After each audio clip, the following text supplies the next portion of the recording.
बच्चों, electromagnetic induction का हमारा चैप्टर चल रहा था। उसमें हमने फैराडेज लॉ डिस्कस कर लिए थे, लेंस लॉ डिस्कस कर लिए थे और सेल्फ इंडक्टेंस, म्यूचुअल इंडक्टेंस को डिस्कस किया था। हालांकि वो अभी बिल्कुल ज़रा सा ही था, उसमें बहुत कुछ है डिस्कस करने के लिए। मैंने यूनिट्स काफ़ी सारी डिस्कस कर ली थी। यूनिट्स काफ़ी सारी डिस्कस क्या कर ली थी एक्चुअल में, तो यूनिट्स में मैंने ये प्रयत्न किया था कि इलेक्ट्रोमैग्नेटिक इंडक्शन और इलेक्ट्रोमैग्नेटिज्म, इलेक्ट्रोस्टैटिक्स से लेकर के यहाँ तक की जितनी क्वांटिटीज हैं सबकी यूनिट डिस्कस हो चुकी थी, है ना। अच्छा, आज मैं डिस्कस करने वाला हूँ आपका फॉर्मूला चार्ट में डू योरसेल्फ के क्वेश्चन। क्योंकि इंड्यूस, देखिए आपका फॉर्मूला चार्ट देखिए ईएमआई का। सभी बच्चे look at formula chart of EMI, है ना। तो फॉर्मूला चार्ट देखें ईएमआई का।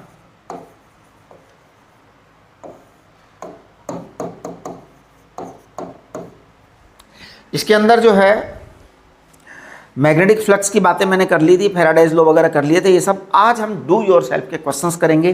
तो देखिए सबसे पहले डू योरसेल्फ का क्वेश्चन नंबर 1। एक्चुअली पता है ये डू योरसेल्फ पे जो मैं क्वेश्चन करूंगा ना, ये पता है क्या चीज़ है सच में ये इलेक्ट्रिक फ्लक्स की याद दिलाएंगे आपको।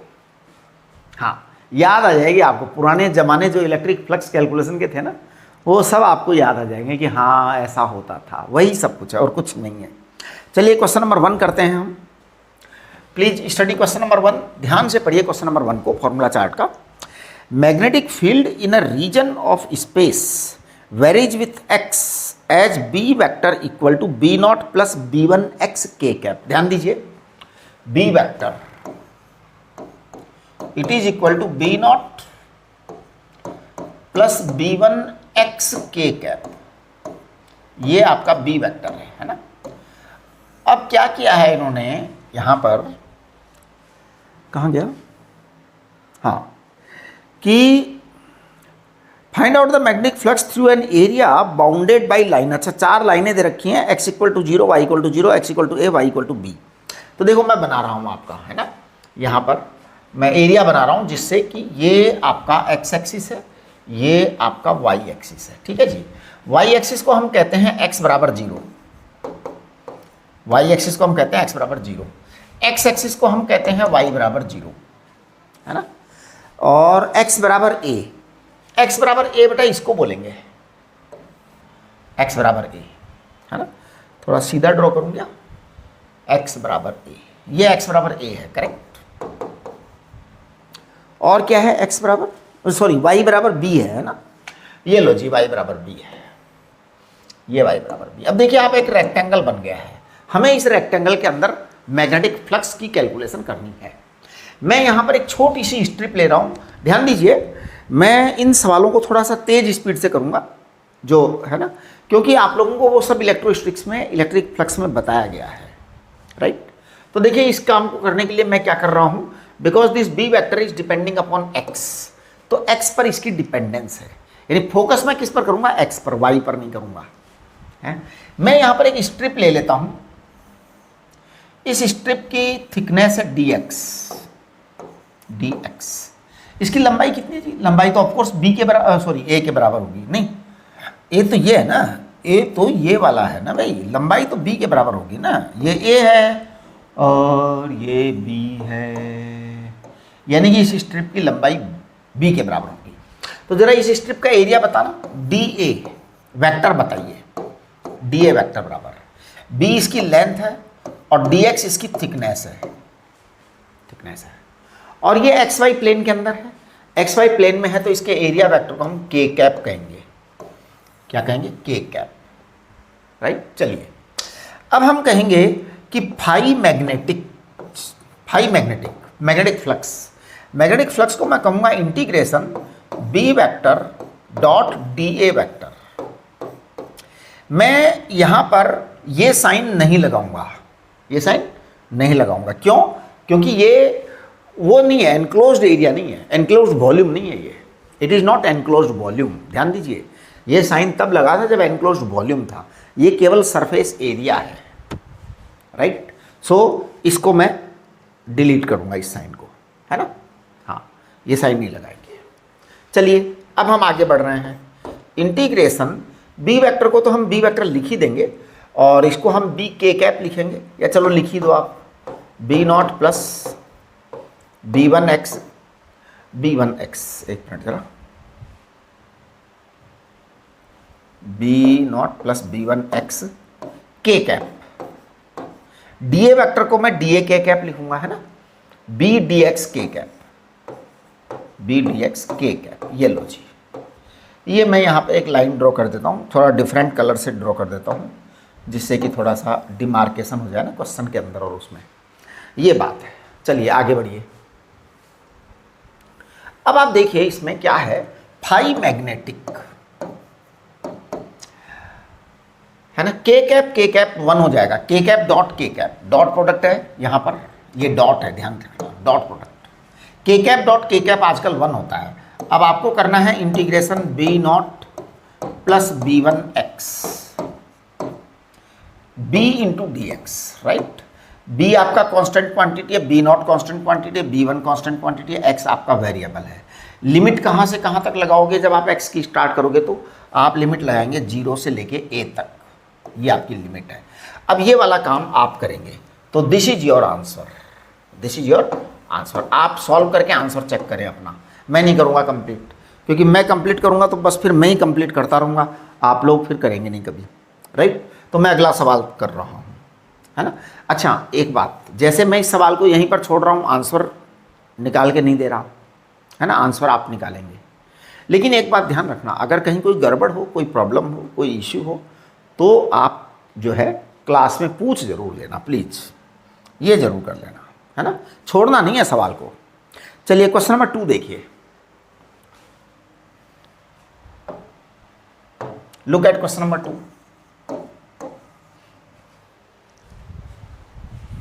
Magnetic field in a region of space varies with radial distance r, ठीक है, k cap, where r is the perpendicular distance of the point, ठीक है, x y z from z axis, अच्छा z axis से point है, z axis से point की distance है ना। Find out the magnetic flux through a circle of radius a centred origin lying in x Y plane.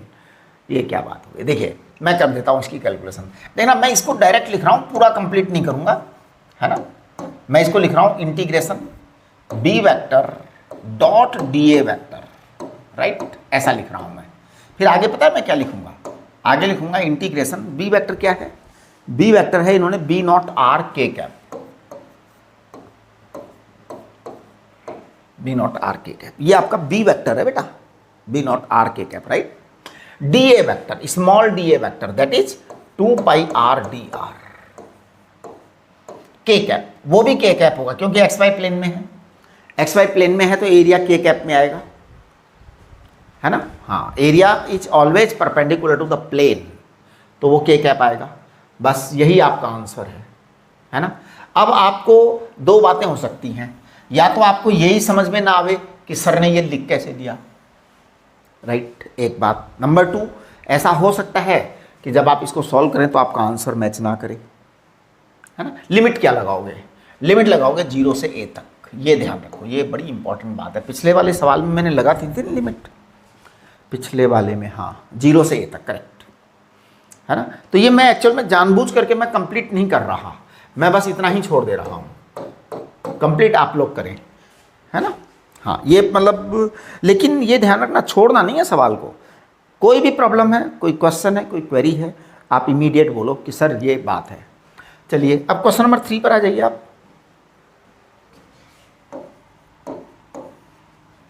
Question number 3 है, consider a coil of area A, अच्छा एक बार इन्होंने area A दे दिया, resistance भी दे रखा है, बाबा नंबर ऑफ टर्न्स भी दे रखा है, okay, held perpendicular to a magnetic field of strength b, held perpendicular to a magnetic field strength b, ध्यान रखना बी वेक्टर के परपेंडिकुलर है, बी वेक्टर के परपेंडिकुलर है, इसका मतलब b vector dot a vector बराबर बी ए कॉस थीटा बराबर बी ए कॉस 0 है।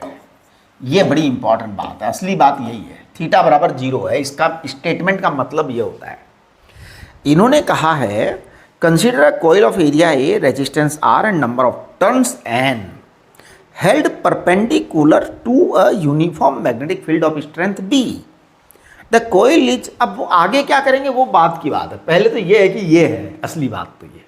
चलिए मैं फ्लक्स निकाल देता हूं इस समय। फाई मैग्नेटिक, एक मिनट जरा, फाई मैग्नेटिक इनिशियल, आई माने इनिशियल, इनिशियल आएगा ये बी ए इंटू एन, एन है ना, नंबर ऑफ टर्न्स हैं, तो इसका मतलब उसको मल्टीप्लाई करेंगे हम। हमेशा ये ध्यान रखिए कि एक टर्न में फ्लक्स बी ए तो एन टर्न में फ्लक्स एन बी ए आएगा, राइट, तो ये एन बी ए आएगा। The coil is now turned 180 degree in time delta T. अच्छा 180 डिग्री घुमा दिया जी। तो देखिए फाई इनिशियल एन बी ए है, तो फाई मैग्नेटिक फाइनल, फाइनल आएगा माइनस एन बी ए। आप कहेंगे सर ये क्या मतलब है?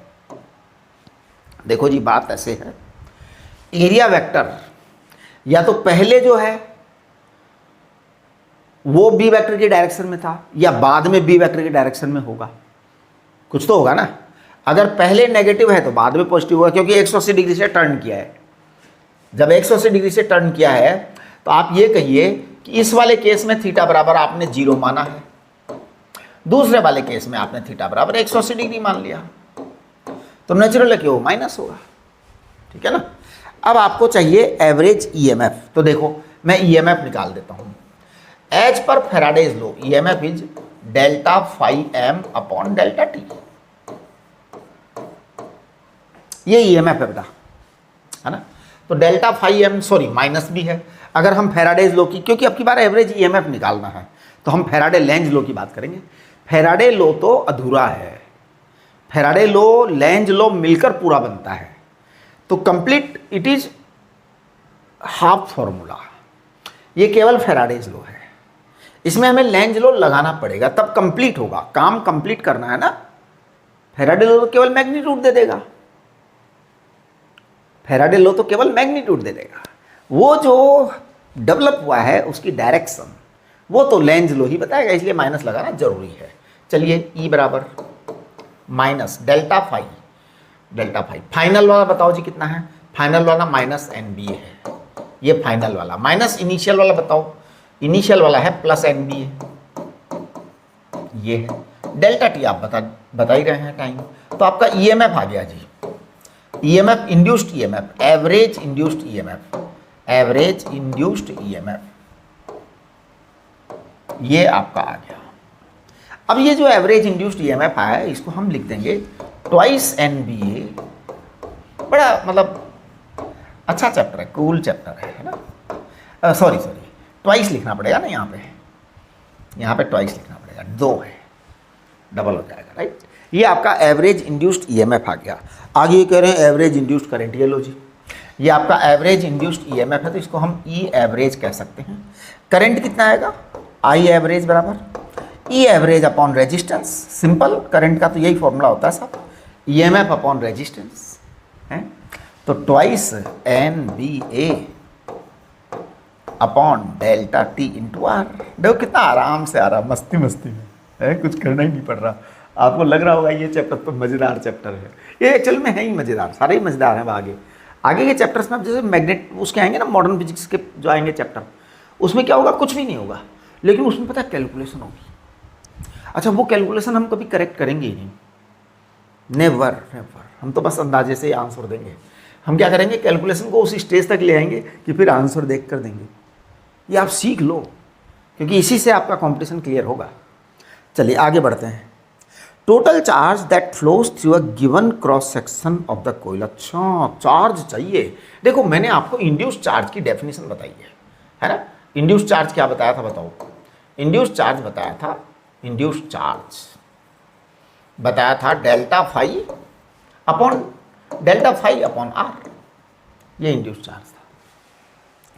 अब यहाँ पे इंड्यूस्ड चार्ज आपको डेल्टा फाई तो आपका ट्वाइस एन बी है ही, आपने अब ये भी कैलकुलेट किया, आर का भाग लगा, तो दिस इज योर आंसर। ये क्या हुआ भाई? ये तीसरा सवाल भी हो गया है ना। चलिए अब हम चौथे सवाल की बात करते हैं। लुक एट क्वेश्चन नंबर 4, ध्यान दो।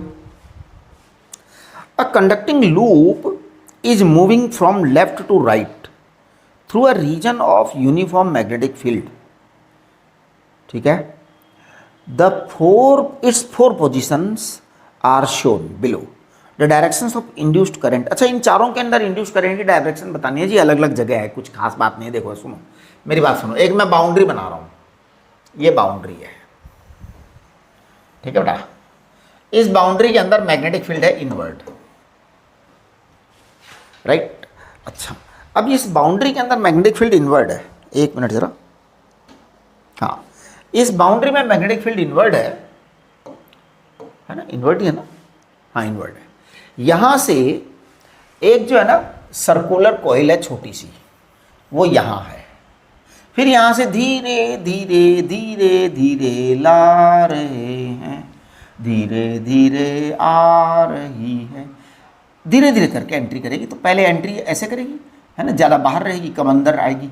जब एंट्री करेगी तो थोड़ा सा हिस्सा अंदर आएगा, ज़्यादा हिस्सा बाहर रहेगा, फिर और हिस्सा अंदर आएगा, फिर एक समय ऐसा आएगा जब पूरी एंट्री मार जाएगी।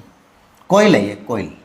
फिर ये कोयल अंदर ही अंदर चलती रहेगी, चलती रहेगी, चलती रहेगी, फिर ये यहाँ आ जाएगी, कोयल आएगी ना एक बार, फिर यहाँ आने के बाद धीरे बाहर निकलेगी। जब बाहर निकलेगी तो पहले थोड़ी सी बाहर निकलेगी, फिर और निकलेगी, फिर और निकलेगी, लास्ट में पूरा बाहर निकल जाएगी। ऐसे होगा ना, मतलब बाहर में। तो देखो एक बात सुनो, ये है ना एक एरिया है जिसमें मैग्नेटिक फील्ड है, इसके बाहर मैग्नेटिक फील्ड नहीं है, इधर मैग्नेटिक फील्ड नहीं है।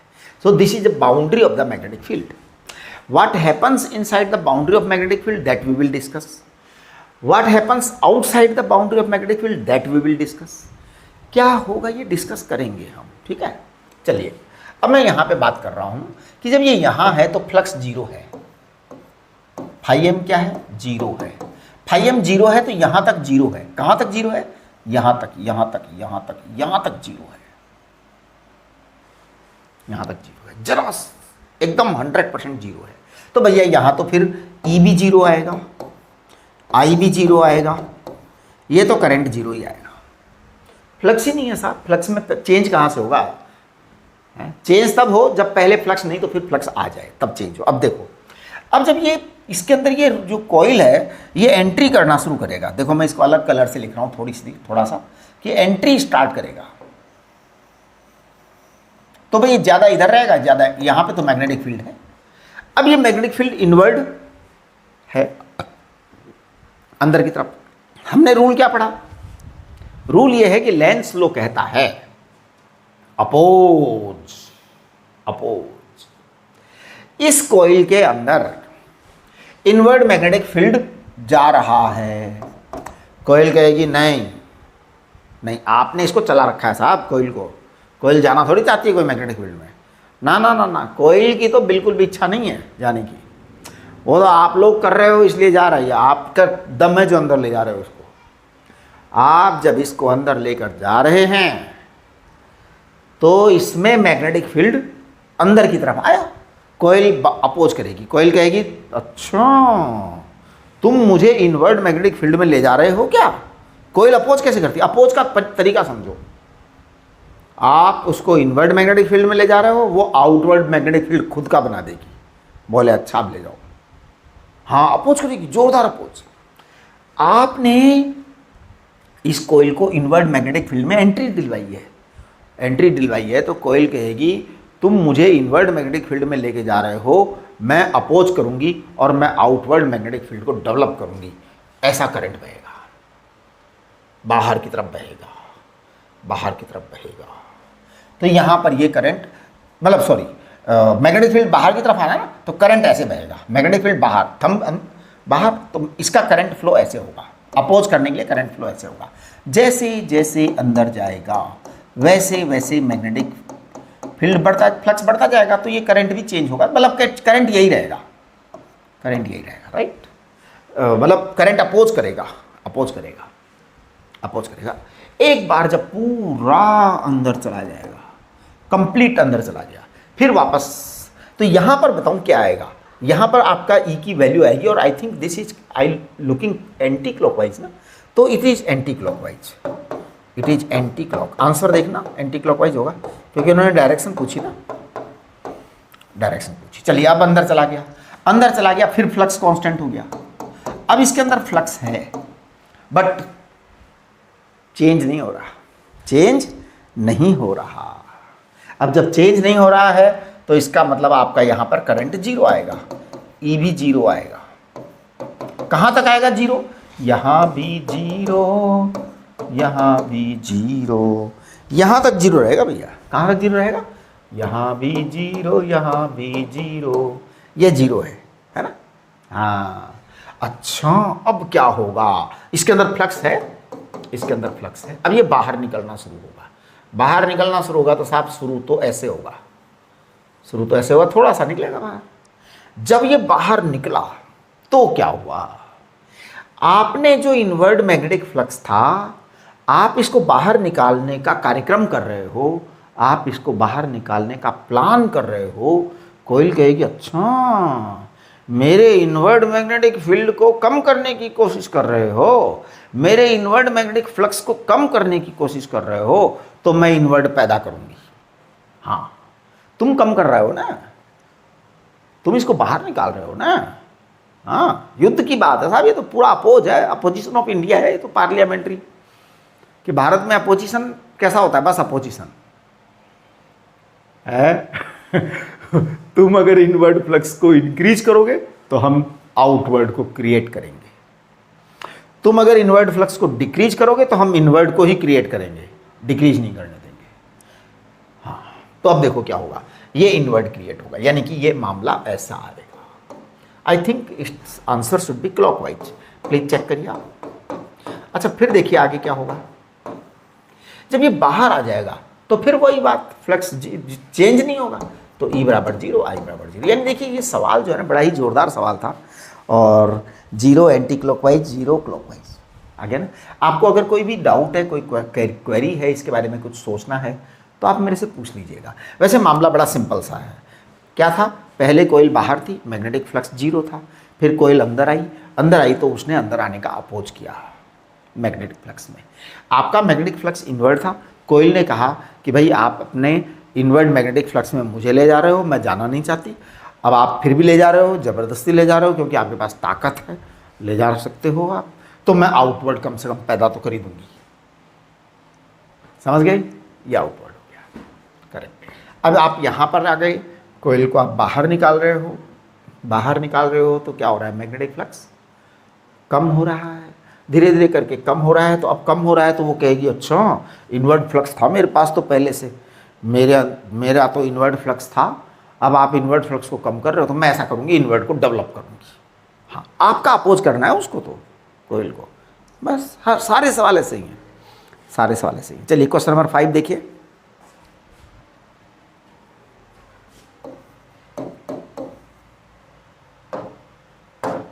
देखो जी, क्वेश्चन नंबर 5 देखिए। A current 1.5 ampere is flowing through a long solenoid of diameter 3.2 centimeter. अच्छा, सोलेनोइड ऐसा, उसका डायमीटर 3.2 सेंटीमीटर है, ठीक है। Having 220 turns per centimetre, turn density दे दी इन्होंने। At its centre a 130 turn closely packed coil of diameter 2.1 centimetre, उससे कम डायमीटर वाली है सोलेनोइड से, है ना। हाँ, is placed such that coil is coaxial with the long solenoid. Coaxial है साहब, कोएक्सियल है। The current in the solenoid is reduced to zero at a steady state in 25 millisecond.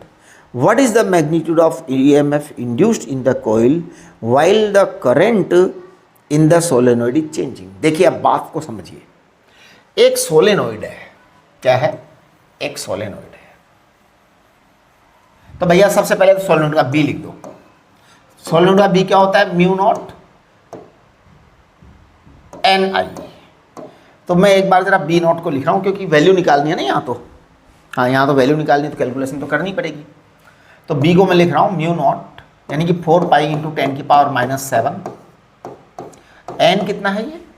इसका सोलेनोइड का है ना 220 टर्न्स पर सेंटीमीटर, ये ध्यान रखना, 220 टर्न्स पर सेंटीमीटर है, पर सेंटीमीटर। तो पर मीटर बनाओ, पर मीटर बनाओगे तो इतना हो जाएगा।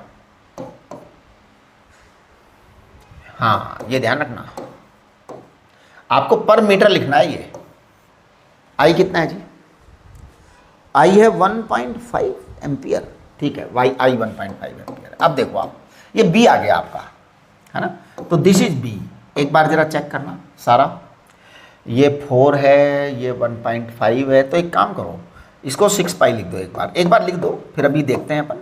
ये 22 है बेटा, इसको 10⁻⁴ लिख दो, है ना। अच्छा जी, अब देखिए आप 22 को अपन पाई से मल्टीप्लाई करें तो 66 के आसपास आएगा, लेकिन पाई थोड़ा सा है 1.14 तो थोड़ा ज़्यादा आएगा, फिर हम उसको 6 से करेंगे तो मेरे को लग रहा है ये 400 के आसपास आएगा, है ना। जैसे 6 पाई है, 6 को पाई से करते हैं तो कितना आता है, 6 को पाई करते हैं तो 20 नहीं आता, 6 को पाई से करते हैं 20 थोड़ी आ जाता है। 6 3 जा 18 एंड 0.14 को 6 से करते हो तो कितना आएगा, और ये 20 नहीं आएगा तो ये 440 भी नहीं आएगा। मैं एक काम करता हूँ, है ना, हाँ, मतलब मैंने देखो अपने मन में सोचा खूब अच्छी तरह से, सच्ची बात बता रहा हूँ, मैंने अपने मन में सोचा पाई है, 6 है, 22 है, अब मैं अंदाजे से इसको 410 लिख देता हूँ। देखो मेरी बात ऐसे मत मान लेना, चेक करके मानना, है ना, हाँ, बिना चेक किए कोई बात नहीं माननी। 410 इंटू 10⁻⁴ लिखा है मैंने भी, ये सोलेनोइड के अंदर का बी है, तो सोलेनोइड के अंदर का बी है 4.1 इंटू 10⁻⁴, राइट, ये आपका बी आ गया ना। चलो एक बी तो आपके पास ये आ गया। अब हमारे को चाहिए उसका, वो जो अंदर हमने रखी ना कोयल, उसका गेम खेलना है। तो देखिए मैं उसको कर रहा हूँ। At the centre 130 turns closely packed coil of diameter this is placed. अब देखो 130 टर्न्स की कोयल है एक, तो मैं कहूँगा फ्लक्स बराबर NBA, B into A and number of turns. B into A तो फ्लक्स वैसे ही होता है, और नंबर ऑफ टर्न्स। इसने जो कोयल रखी है वो कोएक्सियल रखी है, कोएक्सियल रखी है यानी कि आपकी जो कोयल रखी है उसके एक्सिस से ऐसे फ्लक्स पास हो रहा है, तो इसका मतलब है कि थीटा बराबर जो है वो 0 डिग्री है। थीटा बराबर क्या है, 0 डिग्री है। कोएक्सियल रखने का मतलब है कि axis of the solenoid, coaxial रखने का मतलब है कि axis of the solenoid is perpendicular to the area of the circular coil. चलिए n कितना है, n है आपका 130। अब ये 130 इन्होंने क्यों दिया है ये तो इनकी माया यही जाने। हमारा b तो वो आ रहा है 4.1 इंटू 10⁻⁴। देखो बेटा मैं सही कैलकुलेशन नहीं कर रहा हूँ, हैं, ये तो 10⁻² हो जाएगा ना ये वाला, हाँ ये तो मैंने गलत लिख दिया, 10⁻² करो, इसको करो जल्दी से 10⁻²। हाँ चलो, अब वहाँ बेटा गलती हो गई, क्या करूँ, एक काम करता हूँ, इसको 10⁻⁴ ही रहने देता हूँ, इसको 1.3 कर देता हूँ। देखो आपको ध्यान रखना है, कहीं चक्कर मत कर जाना। ये एक्चुअली पता है क्या हो, जो बच्चा लेक्चर के एक एक वर्ड को ध्यान से सुनेगा वो तो चक्कर में पड़ेगा नहीं, बाकी तो फिर वो ढूंढता रहेगा पता नहीं 1.3 कहाँ से लिख दिया सर ने। अब 1.3 लिखने का कारण है कि मुझसे वहाँ गलती हो गई, उस गलती को यहाँ ठीक करने के लिए वो मैंने 10⁻⁴ लिख चुका, तो ये 130 था जिसको मैंने 1.30 लिख दिया। बड़ा घोटाला हो गया क्या 1.30 लिखेंगे तो 10⁻² गायब ना हो जाएगा। वाह भाई वाह, क्या बात है, देख लो भाई, देख लो जरा, चेक करो, मजा आ रहा है। तो 10⁻² गायब हो जाएगा पूरा। हाँ काय को लिखे 10⁻⁴ नहीं रहेगा, आपने इसको 1.3 कर दिया। अब बताओ बचा क्या, वो तो खत्म ही हो गया। उड़ी बाबा रे, ये बताना भैया जरा, इसका डायमीटर भैया 2.1 सेंटीमीटर है, ये ध्यान रखना। तो पाई इंटू d²/4 ऐसे लिखना अच्छा लगेगा, है ना। चलो एक बार जरा मैं इसको फाई कर रहा हूँ, ये फाई मैग्नेटिक हो गया सब, पूरा फ्लक्स आ गया आपके पास। 1.3 into 4.1 into pi is 3.14 into D is 2.1 centimetre है ना। तो 2.1 इंटू 10⁻⁻² का होल स्क्वायर डिवाइड बाई 4, ये है आपका। अब एक काम करो, 4 से 4 को काट दो। अब आप कहोगे सर घोटाला हो रहा है बहुत बड़ा। अब देखो क्या है, वैसे तो गलती तो कर ही रहे हैं ना हम कौन सा सही करेंगे, ठीक है। लेकिन जानते हैं कि हम गलती कर रहे हैं, यहाँ से भी थोड़ी सी गड़बड़ करी है, हमें पता है कि गलती कर रहे हैं, लास्ट में हम आंसर को पकड़ लेंगे, है ना।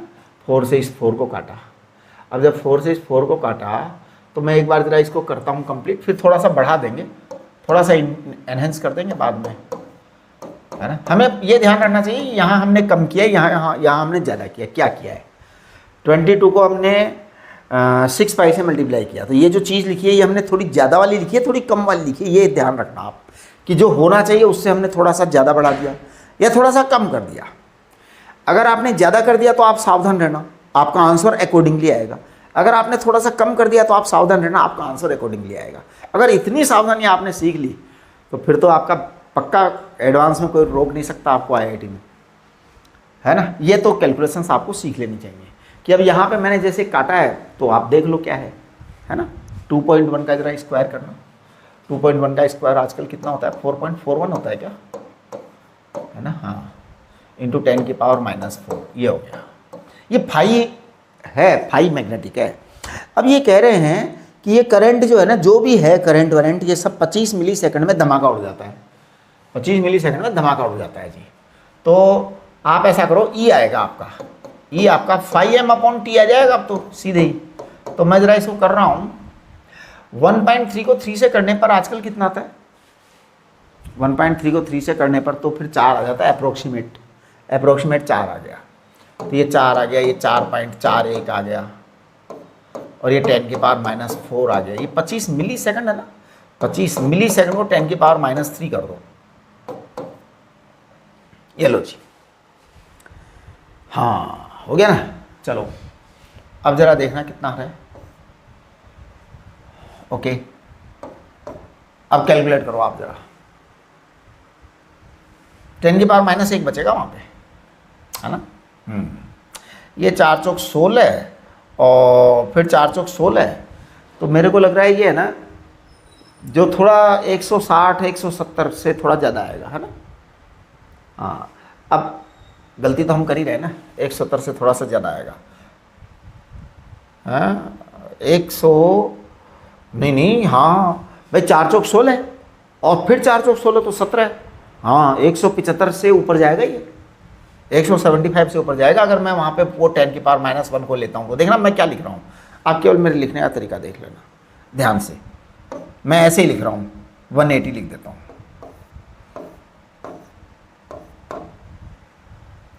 10 की पावर -3।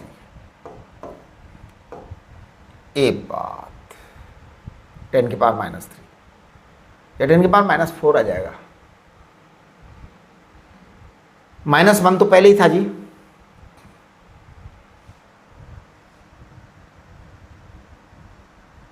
है ना। तो ये कितना आएगा 7। एक बार आंसर देख करके लिख दो ना उत्तर तो 75 मिली वोल्ट दे रखा है, आंसर दे रखा है साहब 75 मिली वोल्ट, ठीक है। अच्छा, मैं उन्हें इसको एक्चुअली मेरे को मूड नहीं कर रहा, मैं इसको करना नहीं चाहता, आप लोग देखना इसकी कैलकुलेशंस, है ना।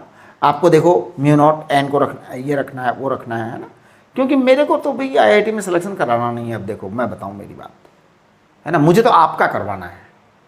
अच्छा बताओ, जब मुझे आपका सिलेक्शन करवाना है तो मेहनत आपको करवाऊँ ना, मैं क्यों करूँ मेहनत, हाँ ये कहाँ का न्याय है। मैं सिलेक्शन आपको करवाना है, आईआईटी में आपको जाना है और मेहनत मैं करूँ, वाह नहीं मैं नहीं करूँगा। ये आप देखिए, ये गलत है सही है क्या है calculation, I don't want to go into the calculation, आपको करनी है कैलकुलेशन, मेरे को नहीं करनी, ठीक है। चलिए छोड़िए, अगला सवाल पढ़ो। क्वेश्चन नंबर 5 के बाद 6 पर आ जाओ। अब ये 6 वाला सवाल है ना, ये हमने इलेक्ट्रिक फील्ड में भी किया था, कुछ नहीं है, वही है जी कि वो उसको फ्लक्स को कैलकुलेट करना है। अभी कर देते हैं, देखो an infinitely long wire carries current I naught along z axis, ऐसे है। Find the flux through the right angle isosceles triangle, ठीक है। रीजन विथ दिस, देखो एक सच्ची बात बता रहा हूं मैं आपको, ये आपका करंट है वायर का, तो जरा देखना मैग्नेटिक फील्ड कैसे जाएगा, इनवर्ट मैग्नेटिक फील्ड आएगा जी।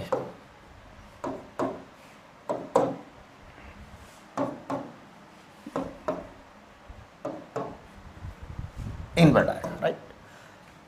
इधर इस साइड में, थंब इधर इनवर्ड, इधर इस साइड में आउटवर्ड आएगा। इन्होंने यहां पर एक ट्रायंगल बनाया है, आइसोसेल्स ट्रायंगल, जिसका 90 डिग्री दे रखा है, ये वाला एंगल है ना। ओके, इसकी साइड दे रखी है ए और यहां पे डिस्टेंस दे रखी है ए। करेक्ट। देखो जी, मैं बना रहा हूं डायग्राम। यहां से इन्होंने डिस्टेंस दे रखी है ए और फिर यहां से एक आइसोसेल्स ट्रायंगल बनाया है।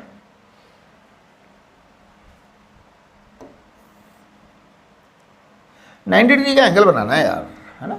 मतलब 45 आना चाहिए, इधर भी 45, इधर भी 45, अपने आप 90 डिग्री हो जाएगा, है ना।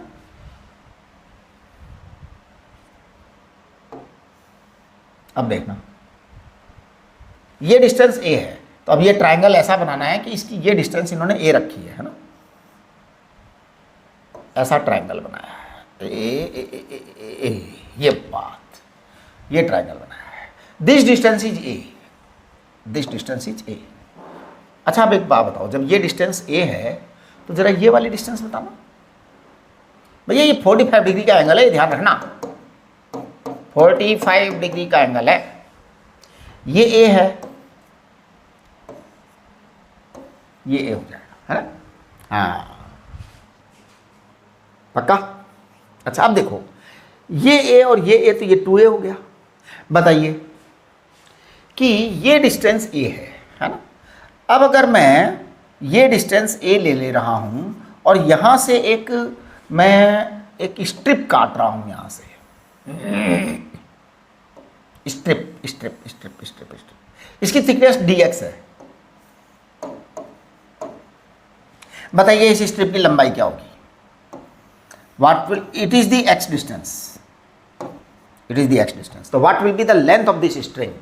इसकी स्ट्रिंग की लंबाई बताइए। ये डिस्टेंस x है। इस तरह के गेम हम बहुत खेले हुए हैं, इस तरह के खेल बहुत खेल लिए, अब हम ज़्यादा खेलना नहीं चाहेंगे, है ना।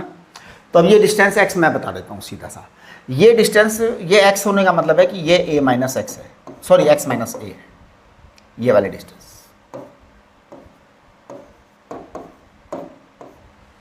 ठीक है, ये 0 है यहाँ पर और वहाँ पर a है और ये a है, 2a है। तो मैं पता है इसकी लेंथ क्या लिखूंगा, मैं इसकी लेंथ लिख रहा हूँ। आप देखना, मैं लेंथ लिखने के अंदर ही मतलब मेरे को अच्छा लगेगा।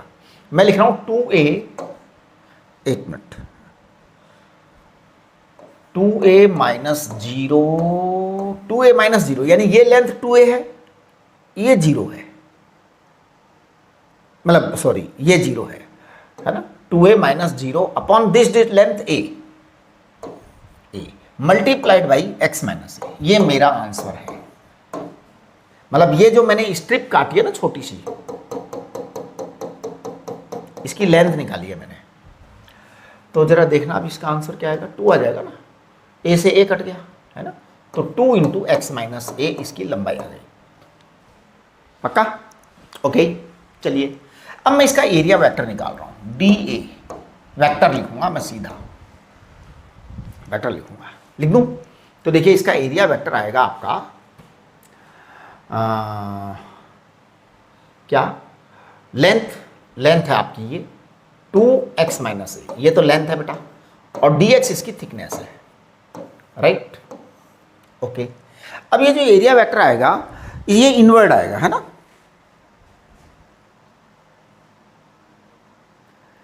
ये इन्होंने यहाँ पे कुछ z एक्सिस के अलोंग करंट लिख रखा है। अरे ये गलती से लिख दिया होगा करंट y एक्सिस के अलोंग है ना।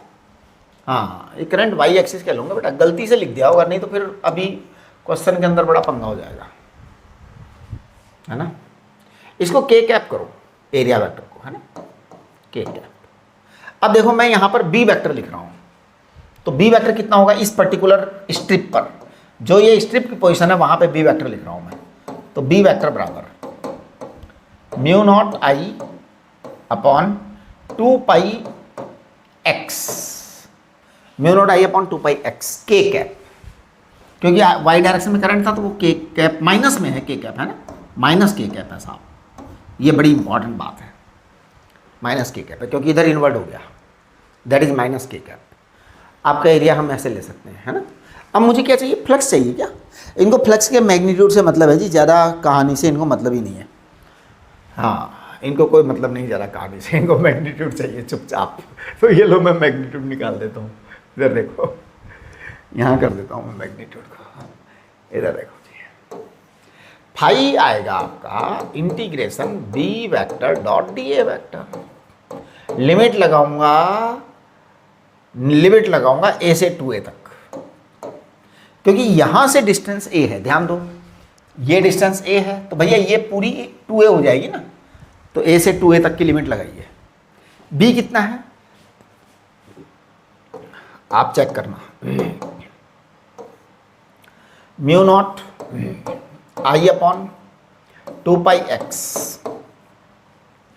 Actually question maker is not very concern about the directions, that's why question maker is not taking very much care about the writing the magnetic field at other, क्योंकि वो सब लिखता है। अगर देखिए वो अगर डायरेक्शन को लेके केयरफुल होता है ना, तो सब कुछ लिखेगा, फिर आपका करंट भी बताएगा, उसके एरिया वेक्टर को भी आपको डिफाइन, एरिया वेक्टर तो खैर आप खुद डिफाइन करेंगे कि जिधर से दिख रहा है, जिधर से आप देख रहे हो वो साइड में आता है वो एरिया वेक्टर, उसका इतना इम्पैक्ट नहीं पड़ेगा, लेकिन बाकी चीज़ों का बहुत असर पड़ता है।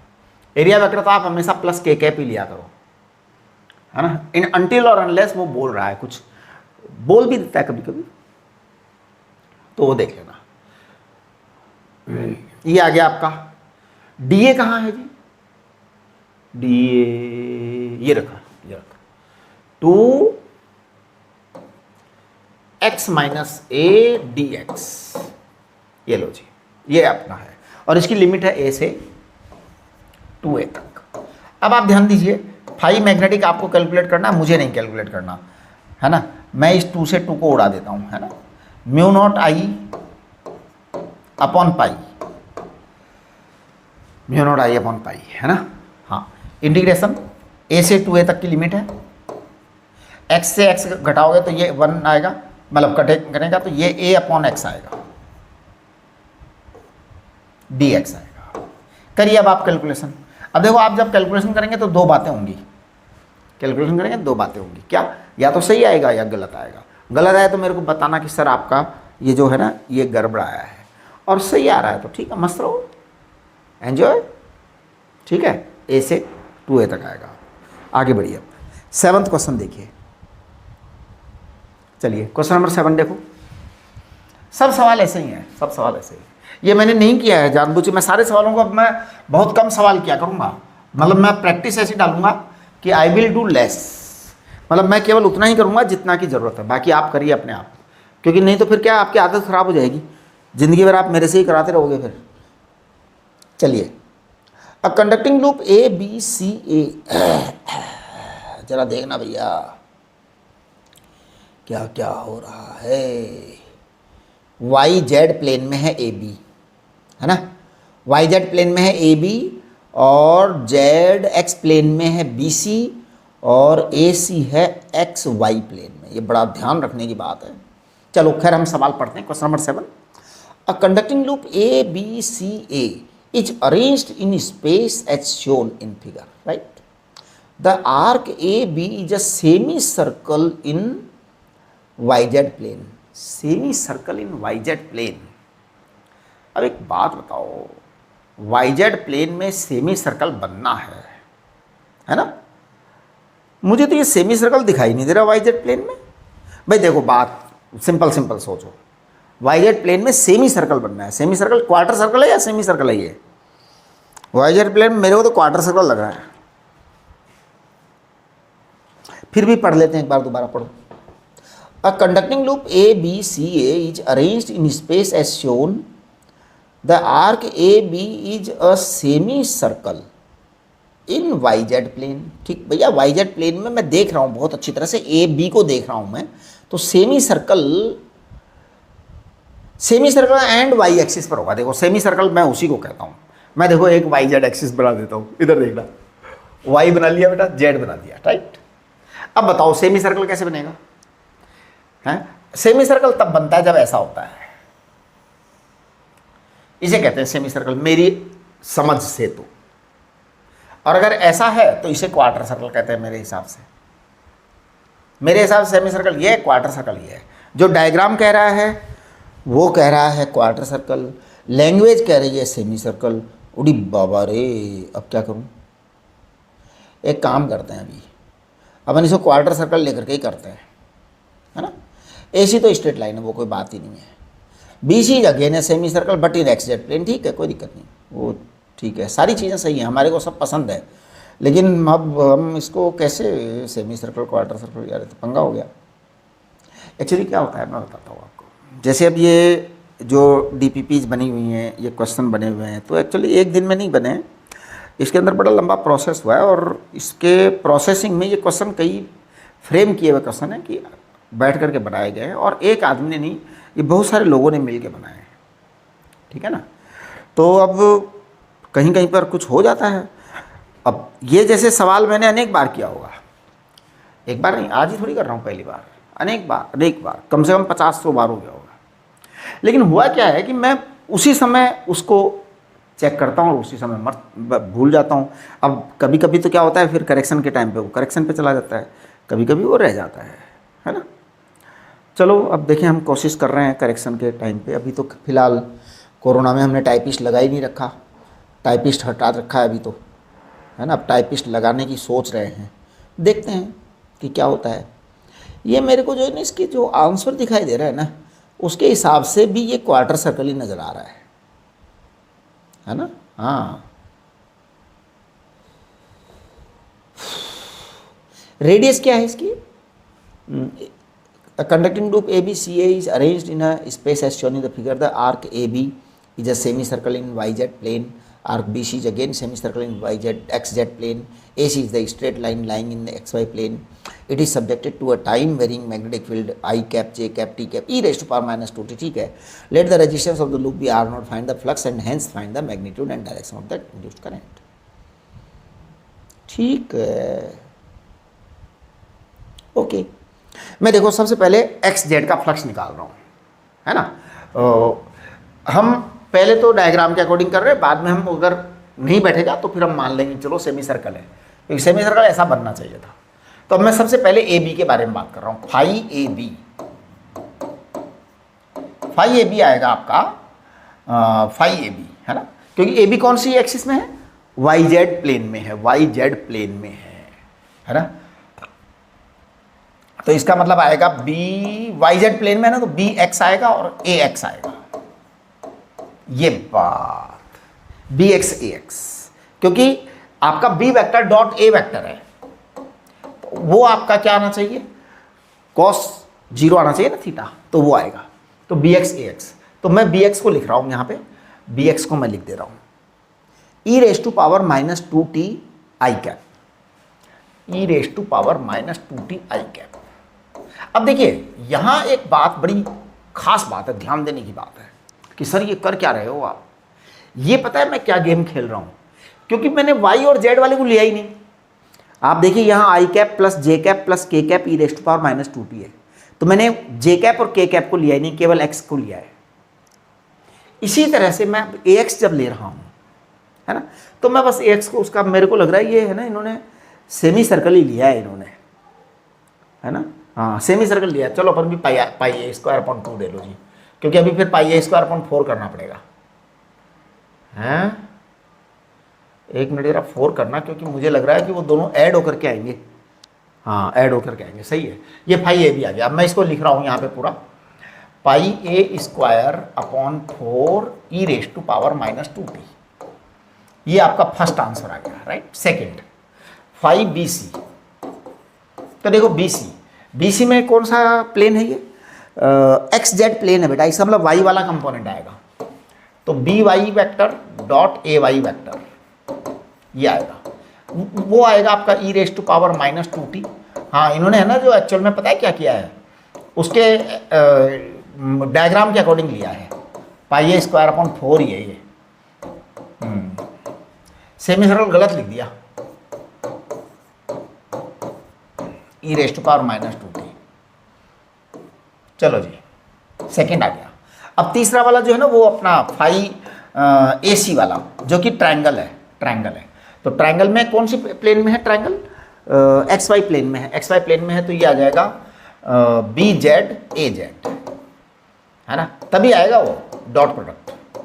ई रेज टू पावर -2t है वो, तो कोई इश्यू ही नहीं है, के कैप।